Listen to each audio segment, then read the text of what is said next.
Сегодняшний день начинаем с комплекта 19 дисков и одного 19 ремонтного диска. Все диски полностью отпесочены, отремонтированы, подготовлены к покраске. Сейчас наносим черную грунтовую подложку. Основной цвет будет у нас черный американский суперглянец. С финальным этапом строим порошковым лаком. Прошел у нас цикл печи, диски выехали. По черной грунтовой подложке сейчас идет процесс нанесения основного цвета. Следующим этапом диски будем скрывать порошковым лаком. Так, ребят, диски выехали под основным цветом. Будем наносить порошковый лак. Далее готовый результат.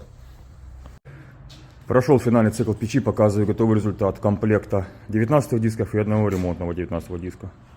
В основном цвете черный американский суперглянец. Все получилось хорошо, подписываемся на наш канал.